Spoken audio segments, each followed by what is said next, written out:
എനിക്കറിയണ്ടേ ഞാൻ ചെയ്യുന്ന വോട്ട് ഞാൻ ഉദ്ദേശിച്ച സ്ഥാനാർത്ഥിക്കും അയാളുടെ ചിഹ്നത്തിനുമാണോ വീഴുന്നത് എന്ന് എനിക്ക് ബോധ്യപ്പെടണ്ടേ? ജനങ്ങളെ സംബന്ധിച്ചിടത്തോളം ഈ ചോദ്യത്തിന് ഇലക്ഷൻ കമ്മീഷൻ ഉത്തരം തരണം. എന്താണ് ആ ചോദ്യം? നിങ്ങൾ എണ്ണുന്നത് ഇലക്ട്രോണിക് ഡിവൈസിലെ ഇലക്ട്രോണിക് ഡാറ്റയാണോ, അതല്ലെങ്കിൽ ഞങ്ങളെ ബോധ്യപ്പെടുത്താൻ വേണ്ടി വെച്ച VVPAT അത് ഉൽപ്പാദിപ്പിക്കുന്ന VVPAT സ്ലിപ്പാണോ? ഒരുപാട് സമയമാവും എണ്ണാൻ. നമ്മൾ എണ്ണിയതാണ്. 1951-52 കാലത്ത് നടത്തിയ ആദ്യ തെരഞ്ഞെടുപ്പ് മുതൽ നമ്മൾ ഈ രാജ്യത്തെ കോടാനുകോടി വരുന്ന അന്ന് ഈ സൗകര്യങ്ങളൊന്നുമില്ല. ഐഫോൺ അടക്കം ഹാക്ക് ചെയ്യുന്ന ഈ കാലത്ത്, ഏത് സെക്യൂരിറ്റിയും തകർക്കാൻ കഴിയുന്ന ഈ കാലത്ത്, മനുഷ്യനുണ്ടാക്കുന്ന എല്ലാ സെക്യൂരിറ്റിയും മറികടന്ന് പല സംഭവങ്ങളും കേൾക്കുന്ന ഈ കാലത്ത് 100% ഇപ്പോൾ VVPAT എണ്ണെന്ന് പറയുമ്പോൾ താഴത്ത് കമൻറ്റ് വരും, നിന്റെ അപ്പനാണോടാ എണ്ണണത്, അതായത് മനസ്സിലായല്ലോ, അതേ രീതിയിലേക്കുള്ള കമൻറ്റുകളാണ് വരിക. അപ്പോൾ ഒരു രാജ്യത്തിൻ്റെ വ്യവസ്ഥിതിയുടെ ആണിക്കല്ലാണ് തെരഞ്ഞെടുപ്പ് എന്ന് പറയുന്നത്. ഈ സംവിധാനത്തെക്കുറിച്ച് ജനങ്ങൾക്കാകെ പല കാലങ്ങളിലായി ഉയർന്നു വരുന്ന സംശയത്തെക്കുറിച്ച് നമുക്ക് സംസാരിക്കാതിരിക്കാനും പറ്റില്ല എന്നുള്ളതാണ് യഥാർത്ഥത്തിലുള്ള വസ്തുത. പക്ഷേ ഈ തെരഞ്ഞെടുപ്പിൻ്റെ ഏറ്റവും പ്രധാനപ്പെട്ട സംഭവം എന്താണ്? അതിൽ ഇടപെടുന്നയാൾക്ക് ആ പ്രക്രിയയിൽ വിശ്വാസം ഉണ്ടാവണം. ബാലറ്റ് പേപ്പറിനെ സംബന്ധിച്ച് അങ്ങനെ ഒരു പ്രശ്നം ഉണ്ടായിരുന്നില്ല. ബാലറ്റ് പേപ്പറിനൊരു പ്രശ്നം ഉണ്ടായിരുന്നത് വേറൊന്നാണ്. വോട്ടറുടെ ആശങ്ക പരിഹരിക്കാൻ കഴിയാത്ത പശ്ചാത്തലത്തിൽ ജപ്പാൻ ഉൾപ്പെടെ ഇലക്ട്രോണിക് സാങ്കേതിക വിദ്യയുടെ കാര്യത്തിൽ ലോകത്തെ ഏറ്റവും മുന്നിൽ നിൽക്കുന്ന രാജ്യം ആരാ? ജപ്പാനാണ്. എല്ലാ കാലത്തും. അതെ. ആ ജപ്പാനിൽ പോലും ഇലക്ട്രോണിക് വോട്ടിംഗ് മെഷീനെ മാറ്റിക്കൊണ്ട് വീണ്ടും പേപ്പർ ബാലറ്റിലേക്ക് പോകുന്ന സാഹചര്യമുണ്ട്. അങ്ങനെ പല രാജ്യങ്ങളിൽ. ഈ ചർച്ച മുന്നോട്ട് പോകുമ്പോഴേക്കും BJPക്കാർ അല്ലെങ്കിൽ BJPയെ ഇഷ്ടപ്പെടുന്ന ആളുകളൊക്കെ ചാടി വന്ന് തോൽക്കുമ്പോഴാണല്ലോ പറയുന്നത് ഇത് രാഷ്ട്രീയ പാർട്ടിയുടെ പ്രശ്നമാണ്, നമ്മളെ സംബന്ധിച്ചിടത്തോളം ഉള്ള പ്രശ്നമല്ല. തോൽക്കുമ്പോൾ പറയുന്നു, ജയിക്കുമ്പോൾ പറയുന്നില്ലല്ലോ എന്നൊക്കെ രീതിയിലുള്ള ഒരു ഡിഫൻസാണ് അവർ എടുക്കുന്നത്. പക്ഷേ ജനങ്ങൾ, ഒരു കൂട്ടം ആളുകൾ, അതായത് ജനാധിപത്യ രാജ്യത്തിൽ ഒരു കൂട്ടം ആളുകൾ ബാലറ്റ് പേപ്പർ വേണം എന്ന് പറയുമ്പോൾ അത് പരിഗണിക്കപ്പെടേണ്ട സാഹചര്യം ചർച്ച ചെയ്യപ്പെടേണ്ടതാണ്.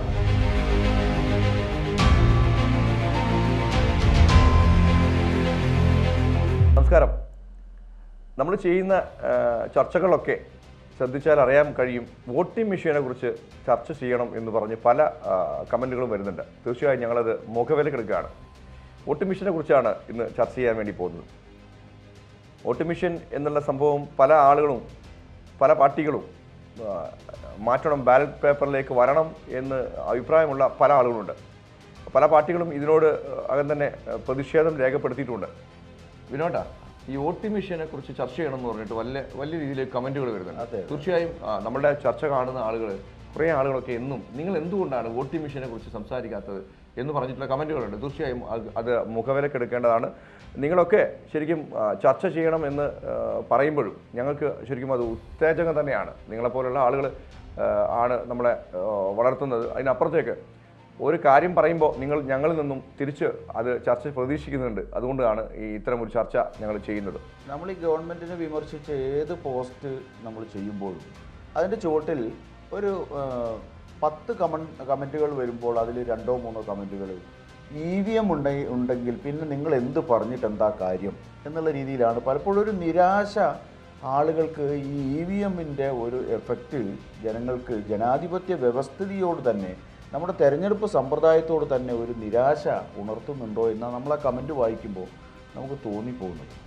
ബാബു, നമ്മൾ ചർച്ച ചെയ്യുമ്പോൾ നമ്മൾ എന്തിനെക്കുറിച്ചാണ് ചർച്ച ചെയ്യുന്നത് എന്നുള്ളതിനെ സംബന്ധിച്ച് വളരെ കൃത്യമായ ഗൗരവബുദ്ധിയുള്ളൊരു സമീപനം നമുക്ക് ആവശ്യപ്പെടുന്ന ഒരു വിഷയമാണ് ഇലക്ട്രോണിക് വോട്ടിംഗ് മെഷീനുമായി ബന്ധപ്പെട്ടത്. കാരണം ഇന്ത്യ പോലെ ജനാധിപത്യ വ്യവസ്ഥിതിയിൽ 5 വർഷം കൂടുമ്പോൾ തെരഞ്ഞെടുപ്പ് നടത്തി വളരെ സമാധാനപരമായി അധികാര കൈമാറ്റം നടത്തി വരുന്ന 75 വർഷത്തിലധികമായി അധികാര കൈമാറ്റം നടത്തി വരുന്ന ഒരു രാജ്യത്തിൻ്റെ വ്യവസ്ഥിതിയുടെ ആണിക്കല്ലാണ് തെരഞ്ഞെടുപ്പ് എന്ന് പറയുന്നത്. അപ്പോൾ ആ തെരഞ്ഞെടുപ്പിൽ തന്നെ ജനങ്ങൾക്ക് വിശ്വാസമില്ലാതായി പോകുന്ന തരത്തിലൊരു ചർച്ചയിലേക്ക് നമുക്ക് പോകാൻ പറ്റില്ല. അതേസമയം ഈ സംവിധാനത്തെക്കുറിച്ച് ജനങ്ങൾക്കാകെ പല കാലങ്ങളിലായി ഉയർന്നു വരുന്ന സംശയത്തെക്കുറിച്ച് നമുക്ക് സംസാരിക്കാതിരിക്കാനും പറ്റില്ല എന്നുള്ളതാണ് യഥാർത്ഥത്തിലുള്ള വസ്തുത. എന്താണ് ഇലക്ട്രോണിക് വോട്ടിംഗ് മെഷീൻ? നമ്മുടെ ഇവിടെ തെരഞ്ഞെടുപ്പ് പ്രക്രിയ ആരംഭിച്ച് മുന്നോട്ട് പോയപ്പോഴൊക്കെ പേപ്പർ ബാലറ്റുകളാണ് ഉണ്ടായിരുന്നത്. പേപ്പർ ബാലറ്റുകൾ ഏത് സംവിധാനത്തിനും അതിൻ്റേതായ അപ്ഡേഷൻസ് വരും. നമ്മൾ ഇപ്പം പിന്നെ മാനുവലായി ചെയ്തുകൊണ്ടിരുന്നത് ഇലക്ട്രോണിക്കായി ചെയ്യുന്നതും ആ രീതിയിലൊക്കെ എല്ലാ കാര്യത്തിലും അപ്ഡേഷൻസ് വരുമ്പോൾ തെരഞ്ഞെടുപ്പ് പ്രക്രിയയ്ക്ക് വന്ന ഒരു അപ്ഡേഷൻ എന്നുള്ള നിലയ്ക്ക് നമുക്ക് എന്തിനെ കണക്കാക്കാം? ഇലക്ട്രോണിക് വോട്ടിംഗ് മെഷീനെ കണക്കാക്കാം. പക്ഷേ ഈ തെരഞ്ഞെടുപ്പിൻ്റെ ഏറ്റവും പ്രധാനപ്പെട്ട സംഭവം എന്താണ്? അതിൽ ഇടപെടുന്നയാൾക്ക് ആ പ്രക്രിയയിൽ വിശ്വാസം ഉണ്ടാവണം. ബാലറ്റ് പേപ്പറിനെ സംബന്ധിച്ച് അങ്ങനെ ഒരു പ്രശ്നം ഉണ്ടായിരുന്നില്ല. ബാലറ്റ് പേപ്പറിനൊരു പ്രശ്നം ഉണ്ടായിരുന്നത് വേറൊന്നാണ്. അതായത് ബൂത്ത് ക്യാപ്ചറിങ്, അതുപോലെ തന്നെ ഈ പറയുന്ന തരത്തിലുള്ള കള്ളവോട്ട് ഇങ്ങനെ തുടങ്ങിയിട്ടുള്ള പ്രശ്നങ്ങളൊക്കെയാണ് അന്ന് അതിനെ സംശയ മുനയിൽ നിർത്തിയിരുന്നത്. അല്ലെങ്കിൽ അതിനെ സംബന്ധിച്ച ആളുകൾക്കൊക്കെ ആക്ഷേപം ഉണ്ടായിരുന്നു. പക്ഷേ EVM വന്നപ്പോൾ ഇതിൻ്റെ ചിത്രം മാറി. ഒന്ന്, ഇന്ത്യയിലെ ജനങ്ങളെ സംബന്ധിച്ചിടത്തോളം നമുക്കറിയാം ഇപ്പോഴും ഏതാണ്ട് 30% അതിലധികമോ ഒക്കെ ഇല്ലിറ്ററേറ്റാണ്. വിദ്യാഭ്യാസപരമായി വളരെ പിന്നാക്കം നിൽക്കുന്ന ആളുകളാണ് ഇന്ത്യയിൽ വോട്ടർമാരെന്ന് പറയുന്നത്. വിദ്യാഭ്യാസം അല്ലെങ്കിൽ ആ നിലയിലുള്ള അറിവ് എന്നൊന്നും പറയാൻ പറ്റില്ലെങ്കിലും 30% വളരെ ഇല്ലിറ്ററേറ്റാണ്. അവരില്ല, തീരെ അക്ഷരാഭ്യാസം തന്നെ ഇല്ലാത്തവരാണ്. അവർക്കും ഒരു വോട്ടാണ്. ഇവിടെ ഏറ്റവും ഉയർന്ന വിദ്യാഭ്യാസമുള്ള ഒരാൾക്കും വിദ്യാഭ്യാസം തീരെ ഇല്ലാത്തയാൾക്കും ഒരേ വോട്ടാണ്. അത് തുല്യമായിട്ടുള്ള വിലയാണ്. അങ്ങനെയുള്ള ഒരു രാജ്യത്ത് ഈ പ്രക്രിയ നടപ്പാക്കുമ്പോൾ ഒരു ഇലക്ട്രോണിക് ഡിവൈസ് കൊണ്ടുവരുമ്പം സ്വാഭാവികമായും അതിനെ സംബന്ധിച്ച സംശയങ്ങൾ ഉയരുക സാധാരണയാണ്. അതിലാരെയും കുറ്റപ്പെടുത്തിയിട്ട് കാര്യമില്ല. നമ്മൾ എടുത്തു നോക്കേണ്ടത് നമ്മളെക്കാൾ വിദ്യാഭ്യാസപരമായി, സാമൂഹ്യമായി, സാമ്പത്തികമായി എല്ലാ അർത്ഥത്തിലും വികസിത രാജ്യങ്ങളായി മാറിയ ജനാധിപത്യ പ്രക്രിയ പുലരുന്ന രാജ്യങ്ങളിൽ പോലും ഈ ഇലക്ട്രോണിക് വോട്ടിംഗ് മെഷീൻ ആദ്യഘട്ടത്തിൽ ഏർപ്പെടുത്തുകയും ഈ സംശയം ദൂരീകരിക്കാൻ കഴിയാത്ത പശ്ചാത്തലത്തിൽ, വോട്ടറുടെ ആശങ്ക പരിഹരിക്കാൻ കഴിയാത്ത പശ്ചാത്തലത്തിൽ ജപ്പാൻ ഉൾപ്പെടെ ഇലക്ട്രോണിക് സാങ്കേതിക വിദ്യയുടെ കാര്യത്തിൽ ലോകത്തെ ഏറ്റവും മുന്നിൽ നിൽക്കുന്ന രാജ്യം ആരാണ്? ജപ്പാനാണ്. എല്ലാ കാലത്തും. ആ ജപ്പാനിൽ പോലും ഇലക്ട്രോണിക് വോട്ടിംഗ് മെഷീനെ മാറ്റിക്കൊണ്ട് വീണ്ടും പേപ്പർ ബാലറ്റിലേക്ക് പോകുന്ന സാഹചര്യമുണ്ട്. അങ്ങനെ പല രാജ്യങ്ങളിൽ. പക്ഷേ ഇന്ത്യയിൽ ഇതിനെ സംബന്ധിച്ച ആശങ്കകൾ ഇങ്ങനെ ആളുകൾ പറഞ്ഞുകൊണ്ടിരുന്നു. ആരാണ് ആദ്യമായി ഇലക്ട്രോണിക് വോട്ടിംഗ് മെഷീനെ കുറിച്ച് ആശങ്ക ഉയർത്തിയത്? ചർച്ച ചെയ്യേണ്ട വിഷയമാണ്. ഇപ്പം നമ്മൾ ഈ ചർച്ച മുന്നോട്ട് പോകുമ്പോഴേക്കും BJP-ക്കാർ അല്ലെങ്കിൽ BJP ഇഷ്ടപ്പെടുന്ന ആളുകളൊക്കെ ചാടി വന്ന് തോൽക്കുമ്പോഴാണല്ലോ പറയുന്നത്. ഇത് രാഷ്ട്രീയ പാർട്ടിയുടെ പ്രശ്നമാണ്, നമ്മളെ സംബന്ധിച്ചിടത്തോളം ഉള്ള പ്രശ്നമല്ല. തോൽക്കുമ്പോൾ പറയുന്നു, ജയിക്കുമ്പോൾ പറയുന്നില്ലല്ലോ എന്നൊക്കെ രീതിയിലുള്ള ഒരു ഡിഫൻസാണ് അവർ എടുക്കുന്നത്. പക്ഷേ ജനങ്ങൾ, ഒരു കൂട്ടം ആളുകൾ, അതായത് ജനാധിപത്യ രാജ്യത്തിൽ ഒരു കൂട്ടം ആളുകൾ ബാലറ്റ് പേപ്പർ വേണം എന്ന് പറയുമ്പോൾ അത് പരിഗണിക്കപ്പെടേണ്ട സാഹചര്യം ചർച്ച ചെയ്യപ്പെടേണ്ടതാണ്. തീർച്ചയായിട്ടും. അങ്ങനെ ആ ബാലറ്റ് പേപ്പർ വേണോ വേണ്ടേ എന്നുള്ളതല്ല, ആ വിഷയം സംശയാതീതമായി ജനങ്ങൾക്ക് ബോധ്യപ്പെടുന്ന സാഹചര്യം ഉണ്ടാക്കണം. കാര്യം അത് അത്തരം രീതിയിലേക്കുള്ള സംശയങ്ങളും അത്തരം രീതിയിലേക്കുള്ള വീഡിയോകളൊക്കെ ജനങ്ങളുടെ മുന്നിൽ പടർന്നു കഴിഞ്ഞു. കാരണം ഇപ്പം സുപ്രീം കോടതിയുടെ മുമ്പിലുള്ള ഒരു ചോദ്യമുണ്ട്. 2 ലക്ഷത്തോളം ഇലക്ട്രോണിക് വോട്ടിംഗ് മെഷീനുകൾ കാണാനില്ല എന്നൊരു വാർത്ത. അത് വലിയ വാർത്തയാണ്. ആ വാർത്തയെ സംബന്ധിച്ച് ഇലക്ഷൻ കമ്മീഷനോട് ചോദിച്ച സമയത്ത് അത് സുപ്രീം കോടതി അത് ക്ലിയർ ചെയ്യുന്നില്ല. വാർത്ത സുപ്രീം കോടതിയുടെ പരിഗണനയിലുള്ള വിഷയമായതുകൊണ്ട് ഞങ്ങൾ അതിനെ സംബന്ധിച്ച് സംസാരിക്കുന്നില്ല എന്നാണ് അവർ പറഞ്ഞത്. എന്ന് പറഞ്ഞാൽ സാധാരണക്കാരായ ജനങ്ങളെ സംബന്ധിച്ചിടത്തോളം സംശയം കൂടുകയാണോ കുറയുകയാണോ? ഇവിടെ വിഷയം ഞാൻ പറഞ്ഞില്ല, നമ്മൾ സംസാരിക്കുമ്പോൾ ഇന്ത്യ എന്ന് പറയുന്ന 100-145 കോടി ജനങ്ങൾ താമസിക്കുന്ന ഒരു ജനാധിപത്യ രാജ്യത്തിൻ്റെ അതിനെ നിശ്ചയിക്കുന്ന, അതിനെ നിർണ്ണയിക്കുന്ന, അതിൻ്റെ ഭരണകൂടത്തെ തീരുമാനിക്കുന്ന ഒരു സംവിധാനത്തെക്കുറിച്ചാണ് നമ്മൾ സംസാരിക്കുന്നത്. സ്വാഭാവികമായും ഈ സംശയം ദൂരീകരിക്കേണ്ട ഉത്തരവാദിത്വം ആർക്കാണ്? തെരഞ്ഞെടുപ്പ് കമ്മീഷനാണ്. ഇത് നടപ്പാക്കിയ തെരഞ്ഞെടുപ്പ് കമ്മീഷനാണ്. ആ ഉത്തരവാദിത്വം കൃത്യമായി നിറവേറ്റുന്നതിന് ഇതുവരെയും തെരഞ്ഞെടുപ്പ് കമ്മീഷന് കഴിഞ്ഞിട്ടില്ല എന്നുള്ളതാണ് EVM-നെ സംബന്ധിച്ചിടത്തോളമുള്ള നമ്മുടെ ഏറ്റവും പ്രധാനപ്പെട്ട ഒരു പ്രയാസം. ഈ ചർച്ച ആദ്യഘട്ടത്തിൽ ഇങ്ങനെ വന്ന സമയത്ത് EVM ഒരു കുഴപ്പമില്ല, അത് പുറത്തുനിന്ന് നിയന്ത്രിക്കാൻ കഴിയില്ല, അത് അങ്ങനെ ടാമ്പർ ചെയ്യാൻ പറ്റുന്നതല്ല, ഒരു കുഴപ്പമില്ല എന്ന് പറഞ്ഞ് ഇങ്ങനെ ആവർത്തിച്ച് ഇലക്ഷൻ കമ്മീഷൻ ഇതിനെ സംബന്ധിച്ച് പറയുക എന്നല്ലാതെ ഇത് ഒരു തരത്തിലും പുറത്തു നിന്നുള്ള ഒരു ഡിവൈസ് ഉപയോഗിച്ചുകൊണ്ടോ പുറത്തു നിന്നുള്ള ഒരു സങ്കേതം ഉപയോഗിച്ചുകൊണ്ടോ നിയന്ത്രിക്കാൻ കഴിയുന്ന ഒരു ചിപ്പ് കൊണ്ടാണ് പ്രവർത്തിക്കുന്നത് എന്ന യാഥാർത്ഥ്യത്തെ അംഗീകരിച്ചുകൊണ്ട് അതിൽ മാൽപ്രാക്ടീസസ് നടത്താം, അതല്ലെങ്കിൽ ടാമ്പർ ചെയ്യാം എന്നുള്ള രീതിയിലുള്ള ഒരു സാധ്യതയെപ്പോലും ഇലക്ഷൻ കമ്മീഷൻ അംഗീകരിക്കുന്നില്ല എന്നുള്ളതാണ് ഏറ്റവും പ്രധാനപ്പെട്ട കാര്യം. അതേസമയം ഇലക്ഷൻ കമ്മീഷൻ അതിനെ ശരിവെച്ചുകൊണ്ട് ഒരിക്കലും സമ്മതിച്ചിട്ടില്ല എങ്കിൽ പോലും ഞാൻ ചോദിക്കുന്നു, ബാബു, പിന്നെ എന്തിനാണ് VVPAT വെച്ചത്? അതെ, വളരെ സിമ്പിളായി. നമ്മൾ ലേമേനാണ്, നമ്മൾ ടെക്കികളല്ല.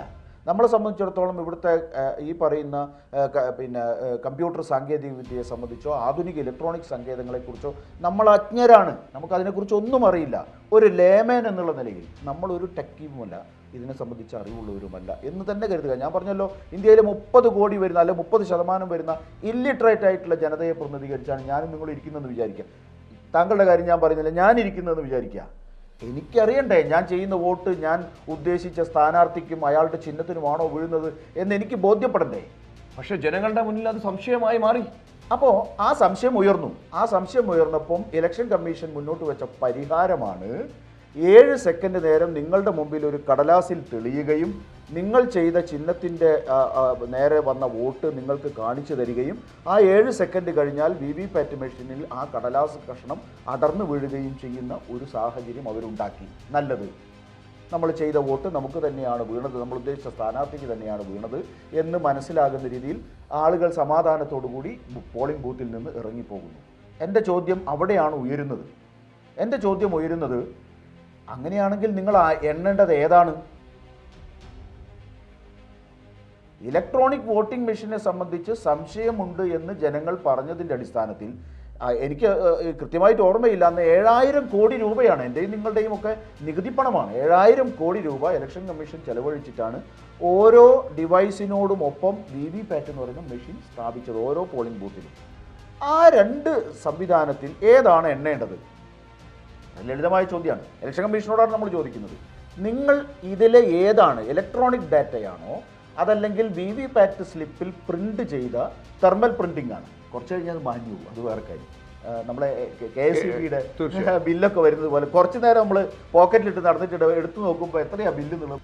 അപ്പോൾ ഞാൻ പറഞ്ഞു വന്നത്, ഈ പറയുന്ന ഇതിലേതാണ് ഇലക്ഷൻ കമ്മീഷൻ കണക്കാക്കുന്നത് നമ്മളെ അറിയിക്കണം. ഇതിലേതിനെയാണ് ഞങ്ങൾ അടിസ്ഥാനമാക്കുന്നത്? ഈ ഇലക്ട്രോണിക് ഇതുവരെ നമ്മളിപ്പം വന്നതിന് ശേഷം കണ്ടിട്ടുള്ളത് എന്താണ്? VVPAT എണ്ണീറ്റല്ല.